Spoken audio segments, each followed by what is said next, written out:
Hello. Welcome to Notes to My Legal Self. Together, we explore topics of interest to in-house lawyers. We cover career, practice tips, leadership, the future of law, mental health, legal tech, and much, much more. Know someone who'd make a great guest? Let us know. Self-nominations are encouraged. They're an act of courage. Want to get the most from this conversation? Ask questions, comment, like, follow, say hello. In short, engage. Finally, have fun. In-house legal practice is a serious business, but you don't have to take yourself seriously. Let's begin. Here's your host, Olga Mack. Well, hello everyone. It's good to see you. I am really excited about this conversation because this is a conversation about how to drive value as in-house counsel. We talk about it all the time, but about a year ago, I talked to someone who actually gave me a lot of practical tips. She and I were on a panel together in London, and I learned so much. So I wanted to make sure that everyone benefits from her wisdom, from her point of view, from her global point of view. She's very inspiring leader. And without further ado, Vinaya, welcome to Notes to My Legal Self. I'm so excited that we're finally able to have this conversation. For folks who haven't met you, please introduce yourself. Hello, Olga. Lovely to be spending time with you again. Hello, everybody. My name is Vinaya Ganesan. I am General Counsel for Europe. I head up legal and compliance for one of the fastest growing outsourcing organizations, Firstsource Solutions. A bit of fun fact, over a course of 17 years, the total value of deals I've actually personally helped business close is, I think, well over 1 billion USD. So I've learned a few tricks and tips along the way, which I'd be really happy to share with everybody, to all Olga's listeners. You've learned more than a few tips and tricks. Every sentence you uttered at the panel kind of was blowing my mind, and my mind is not easily blown. So I am really excited about practical tips and tricks and all of that. Before we get in, let's sort of maybe situate in what you've done before, so people kind of understand your perspective before you became general counsel of this global outsourcing company. What else have you done? What was the scenic past? Yeah, so I've always been in tech and outsourcing organization. Started my career with Infosys, which is a $20 billion organization. Started as a tech lawyer, and I still love rolling up my sleeves and doing these complex multi-year deals. But along the way, what I realized is my real passion is doing, everything end to end, whether it's sort of helping with employment law, claims, dispute. And as I dealt with all these allied issues, my understanding of the whole business just grew holistically. And I felt I was able to add value at each stage. So I followed that principle as my career progressed. In 2014, I took on a sole legal counsel role for a smaller firm, and I think that was a very pivotal moment. I appreciated the breadth, but suddenly I was dealing with things that I had never. We talk a little bit more. So yeah, I've sort of followed a similar path of working for large organizations, small organizations, flipping between the two, appreciating the difference. But one thing that has remained constant is how can I connect with my business colleagues and be approachable, solve their problems, and no problem is too small for me to solve, no matter my seniority. And doing that along the way, empowering myself and my team. I love that. I love how you think about it and how you think about your career. You have this concept that we talked about before, sort of more for less. Your definition of it is fairly unique, and I want to kind of understand in the concept of in-house lawyer, especially in-house senior lawyer who is a leader. What does it mean to you? What that philosophy means, and how do you operationalize it in your everyday practice? Okay. So I would say more for less. The emphasis really should be on the more, and the more obviously represents more value. And it's a real value addition mindset. So what that means is you're sort of actively looking for what the pain points for the business are, and how as where you have a touch point, how and where and when you can solve that. And as you want to do more and more of this, the cost aspect is almost like, sort of, you obviously don't have an endless budget. It's sort of like building a house. You want the end product, but you've got a certain budget. So you're not going to compromise on the quality, but is there a way you can do it smartly? Like, going hunting charity shops for a lovely artwork. So I think it's that model I bring to the table, doing it smartly without compromising on the quality. Yeah, if that helps. That does help a lot. And I do want to kind of drill into the finding the pain points, because sometimes they're obvious and sometimes they're not, and sometimes they're obvious, but they're really sort of not necessarily, they may be clear there's a pain point, but exactly getting to the root cause of it is actually kind of takes a little bit of time and difficult at articulating and getting a buy-in. So do you have a system or method that, how do you identify those pain points? What's the process? I think active listening and interacting with the business. So obviously it's not like if you've got a hammer, you've got a nail, you're looking for to make holes. It's not that attitude. But when you're in active conversations, sort of going the extra mile and saying, oh, is this a problem I can help solve? So talking with examples. So for example, when I was working with Jones Lang LaSalle, they were a business which is based in country, and at one point they pivoted towards technology services, which I'm very familiar with. But the entire organization was built around the model of providing, you need an entity in a country where you're providing services from. But from a tech point of view, I know that it can be entirely cross border. So we were losing out on RFPs because the advice they were getting from the tax team or the finance team was, oh, we don't have an entity there. And the salesperson would sort of, after the RFP, move on and not try to solve that problem. So when I saw that a couple of times, I said, listen, this is a problem I can solve because I've seen it operate successfully in other organizations. I sort of did a small task force. We got together, did a project plan, identified people from different teams who need to be on it, provide answers. And in about 2 months time, it was we gave the advice changed to, no, you can operate on a cross border basis. And suddenly the revenue stream has now opened up. So I would say it's about going that extra mile, not just sort of not setting yourself a boundary saying, oh, this is what I've been asked, I've provided my advice. Beyond that, I have no value to add. So you have to constantly believe that you're there in an organization to bring that extra how do you yeah extra bit of advice. Yeah.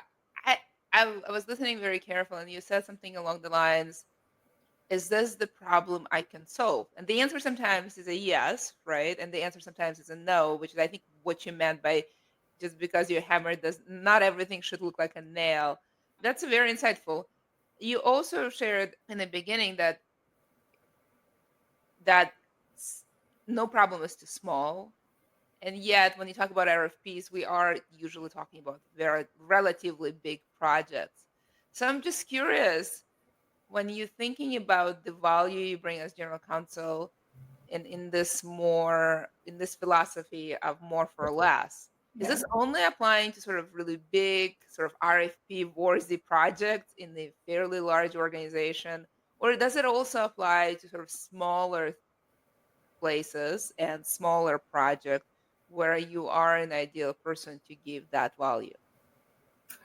Sure. And let me go back a little bit and talk about how you asked me earlier about how I do it. So one of the, we talked about actively listening. I manage a team of 5 people. So within the team, this is very much at the beginning of the year, we undertake legal improvement tasks and specifically allocate task for each of us, and that's from paralegal to mid-level, senior level, and I have tasks associated with, allocated for myself, and that can change along the way. But what I mean is, so a paralegal can also find value addition, right? Maybe a legal tech tool that helps legal signature better, or an NDA process can be simplified.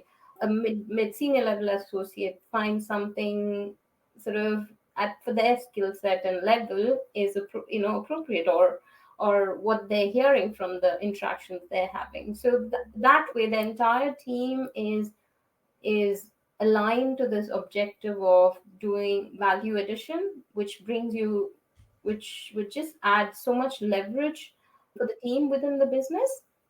So absolutely, it's across all levels. I mentioned signatures, NDAs. NDAs, a lot of GCs would say, "Oh, that's too small for me to even think about." But it's literally what the business's first interaction with the legal team is. And I'm really passionate about every interaction, especially the first interaction being a positive one. Obviously, if everything is running smoothly, nobody is going to say, "Oh, you did it brilliantly." It's just an NDA. But if something goes wrong, the impression is, "Oh, wow, this legal team can't help with it, with even an NDA without, us having to interact 10 times." And I think that's the feedback that really matters to me. So yeah, even at an NDA level, if the business I'm working for is that we want to really strip it down, we want response time really quickly, we don't want changes for more than two clauses in the NDA. I'm very conscious of that, and we've put that into play. So it's interesting. You very quickly went to the sort of paralegal being extension of the general counsel, the office of general counsel. And frankly, we increasingly have folks who do not have JD, not members of the bars, have other talents, maybe even sort of executives and professionals in their own fields. And all of them reporting to general counsel are extension of general counsel and their ability to be effective. And every interaction matters. So I'm just curious, in this kind of philosophy of more for less, how do you empower those folks on the ground to make sure that that first interaction is positive? Because they may or may not remember positive interactions, but they will never forget the negative one, no matter how big or small that was. So what is your approach with your team, empowering them in this kind of and buying into this more for less philosophy and attention to detail? Absolutely. So the one thing is, I always ask people to look for things above their skill set, right? So you're on that growth mindset, and the other side. So sort of doing more means, yes, you're really aligned to the business, you're there to help them, but the other side of it doesn't mean that you're dancing to their tunes, right? So we we have to be very clear about what we're there for, sort of being very mindful about how we're operating and what's the purpose. So value addition doesn't mean, say, if somebody sort of says, "Oh, can you just," I had a paralegal, the first paralegal in the team. A different team was taking care of all the signatures. Now that I had the paralegal, they were like, "Oh, can she do all the signatures?" And I was like, "No." And I had to really coach this paralegal to say that you're going to be pushed around, and I'm giving you that exposure directly to the business, but you've got to treat yourself as, you shouldn't see yourself as a paralegal. You're an integral member of the legal team, and if you are repeating what I'm asking you to do to them, if they push back, and if there's a problem, I'll back you up. So because the idea was that if she all she did was signatures, arranging signatures, she's just going to be bored. I'm going to lose her in 6 months time, right? So So the work nature of the work isn't changing because I've got a new resource. What that resource is going to do is create that value, right? If there were other problems in the legal team, how is she going to solve and indirectly solve the business's problem? She's not an extension of that team which was doing the signatures. So it's about empowering them and giving them the assurance that if there's an escalation or if there's a problem or if there's a back chat, we're all aligned with, it's the same speak, top to bottom. So you use the more for less term. The other term you use is sort of disruptive general counsel. How do those two relate, and how do you actionably sort of reconcile the two for impact? Sure. So obviously doing more for less is in a large setting organization. You're still, regardless of how big the organization, every legal team I've worked in, we could have all done with more staff. Right. So we're trying to run with the business at the pace they want us to run with limited resources without compromising quality. A disruptive GC is when you bring that thinking at the leadership level and really being open-minded for new ideas and yeah, sort of latest trends, whether it's in terms of adopting AI, adopting legal tech, actively pursuing legal ops opportunities, looking at things like offshoring. Every single department in a corporate looks at offshoring. Legal is no exception. We have to move on with the times, be aligned to corporate strategies. So that means sort of, I speak to other GCs. So, for example, Romania is a great talent center. South Africa is emerging. India, I've got a background in India. So, in my current role, when I was hired, I was hired with the mandate of potentially, yeah, setting up a team because the business was going to grow in double digit very quickly with addition of 5 times sales force. And but I was mandated with trying to keep the cost down, and being the GC here, they would have taken my advice. But and I said, okay, I can hire in London or I can hire in a place I'm familiar with where I know there is a lot of talent. So I've set up a team in India, and that's immediately a saving of more than 300K per year continuously. And I had to operate as the engine while that recruitment process was happening. But once that's now set up, I'm able to now focus on where the value addition can come from. Because Let me they're ask you about this operating as an engine, because I kind of want to understand, what does that mean? That sounds stressful. Yeah, so the value addition obviously comes when you've got a bit of, free space to think about it. There are times you're just, the day-to-day task just is always anyway keeping you busy throughout the day or even more. So it's important to recognize that, how to prioritize some of these things, right? So obviously the business needs, which is, we spoke about RFPs, doing the deals, yeah, doing your M&A, responding to requests, a claim, all of that is just going to take priority. On a quiet day or a quiet period, do we, is there really a quiet period, or do we have a sort of thing, sort of set of things you pull from the cold storage and say, okay, let's start identifying, which is what I was referring to. We've got an annual plan of objectives, legal process improvements we want to tackle, and connect that. When we're tracking that almost every month, we talk about live deals that have happened, any lessons learned. So you're creating a thought loop of, okay, are there any templates that we can create for the team? Has anybody heard anything or worked on any deal where spending time on creating the template would actually make life easy for us and for the business, as an example. So it's sort of a loop. And okay, who's got the time maybe in the next 2 weeks to pick this additional task up? So you're almost running it as a project plan, and something like tracking this and sharing this meeting can be absolutely given to your paralegal or junior counsel. You spoke about skill set. There's no reason why a paralegal might not have, say, a project management skill, right? And that's so empowering for them to be able to say, okay, this is the status update on our legal improvement tasks for this quarter of this month.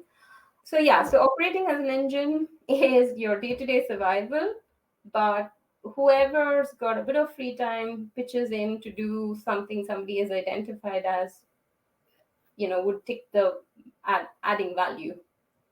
So, we talked about tech. We talked about offshoring. Are we loosely speaking about sort of legal operations, or there is sort of how do you conceive this more for less, and how does it fit in with legal operations? And do you see it as sort of part of legal operations, or do you see it sort of in some different light? Yeah, I think our legal ops is absolutely brilliant. The developments we're seeing, the dedicated resources legal team GCs are getting, and it's fairly recent. Looking back at what I've done in the last 15 years, I think effective in-house counsels have had to do legal ops. So everything that I've described is basically legal ops, isn't it? You are identifying a problem inherent in the legal team, whether it's process, resources, how should the legal team be structured, retain. So process, resources, tools. So should you be using some sort of tech tools or external counsel? So process, people, and tools. We've in the last 15 years, we've all done it in different ways ourselves. It's now getting the term legal ops, and legal ops, dedicated legal ops functions makes absolute sense in organizations where they can derive value from a central function.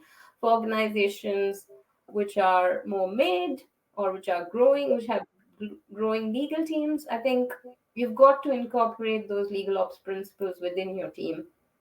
Otherwise, I think the challenge, or let's put it this way, the challenge of not looking out for these things is you're just going to run as the engine the entire legal function from GC to down to paralegal. We're all just going to be doing the day-to-day task without really incorporating any changes. So the frustrations continue to remain. The relationship between the legal team and the business continues to remain just on the basis of, we talk about the conflict when you're on a deal, and you're not showing that value, right? Because you're constantly just doing the day-to-day tasks. So it's almost like It's hard to scale it. You're basically limited by your ability to put up fires, how good you are and quick you are, and how big of a fire it is. You also mentioned that you're tracking a number of metrics. Well, what do you track? How actively? How often do you look at it? And do you discuss it with the rest of the management team, CEO, and the board? yeah, so it's something, it's new. I think it's definitely an area I'd like to see more trends in across the industry. I have just started to incorporate more. I think there'll be more developments. The type of metrics we're doing is the number of contracts we're signing, how long it's taking, where the delays are, if there are delays, and how can, if sort of highlighting the fact that, the delay might not be at the legal end, to sort of bust some of the myths that, oh, it's so difficult to work with legal, but now you've got data to say, oh, well, we responded within 48 hours and we've done that consistently across multiple projects. So it just sort of, so it sort of changes the perspective. And absolutely, if you're tracking any metric, the next thing is, how do you market that? on a one-to-one level, in a QBR, MBR, to the exec separately. And I'm also looking at using the corporate marketing team to market the wonderful things we do in the team. Any projects, any big projects we've rolled out, sort of talking about that, ringing the bell, and acknowledging the team members. Absolutely. I think we all need to do more of that. Yeah, no, I think that's very important. We're coming to the end. We have about, few questions, maybe 5 more minutes or so. So I do want to talk about a couple of things. You mentioned that you are heading legal and compliance, and I'm curious to what extent the principles of more for less and disruption that we've discussed, how do they apply in compliance? Compliance is related, though very different than legal. I've had an opportunity to lead compliance, support compliance, and related functions such as risk, for example. And depending kind of how important they are to an organization, they may be different. So in your role, how do you apply it to a compliance piece? And do you treat it differently than legal?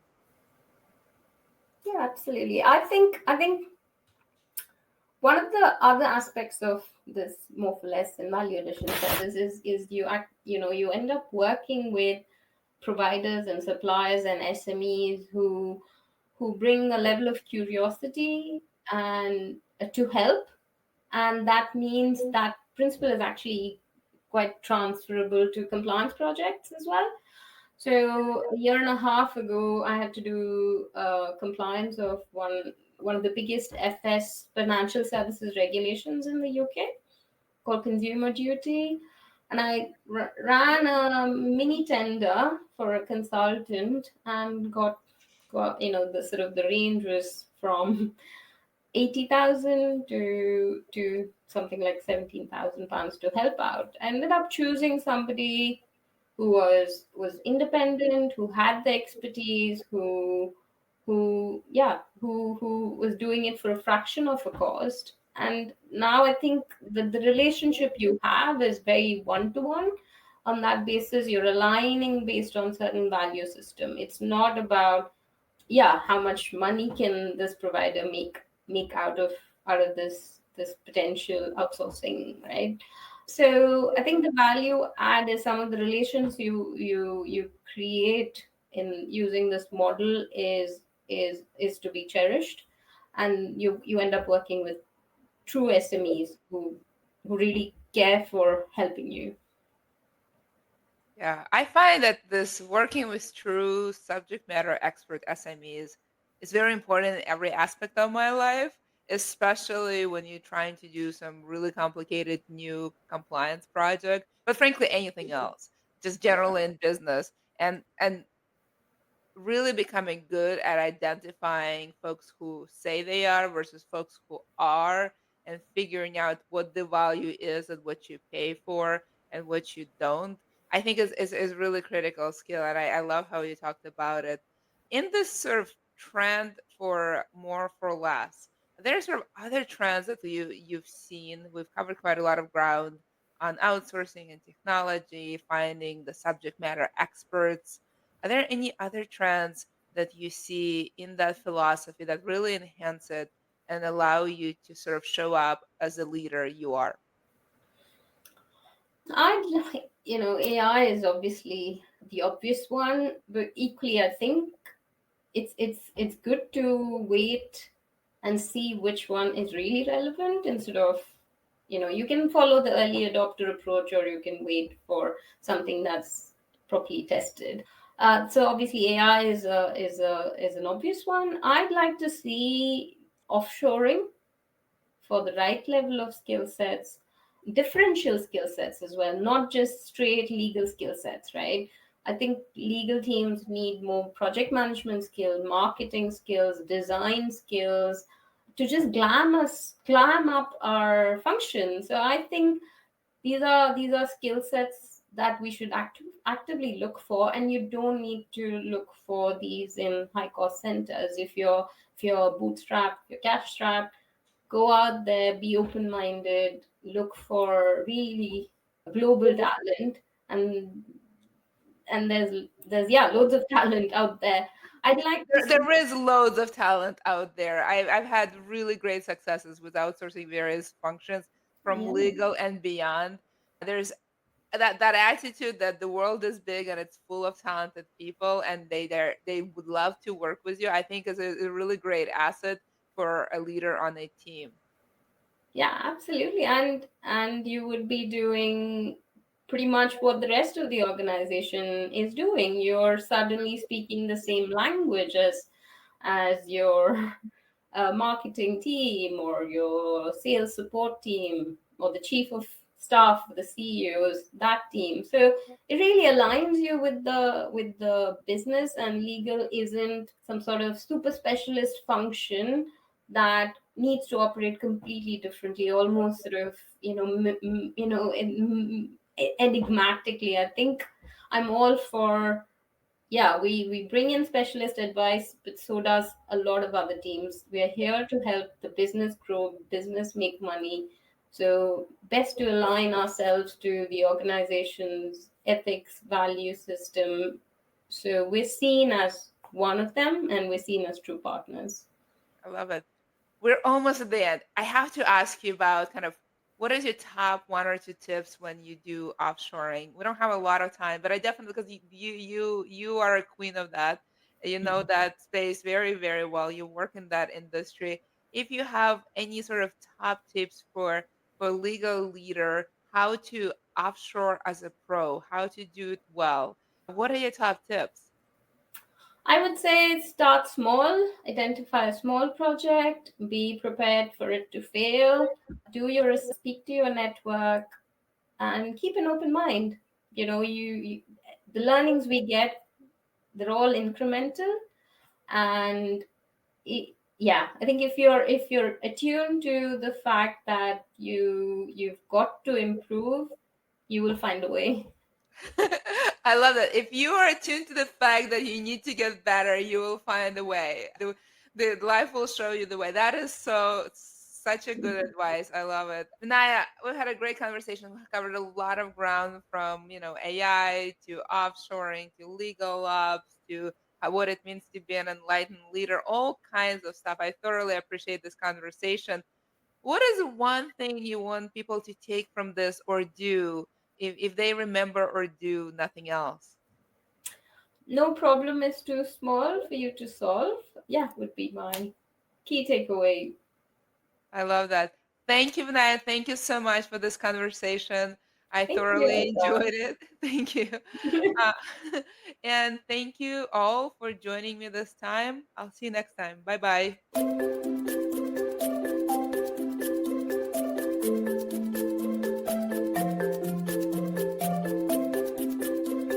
Thank you for stopping by. We hope you enjoyed this episode of Notes to My Legal Self. Know someone who'd make a great guest? Let us know. Self-nominations are encouraged. They are an act of courage. Remember, the future of law is bright. Enjoy your in-house practice. It's an adventure of a lifetime. See you soon.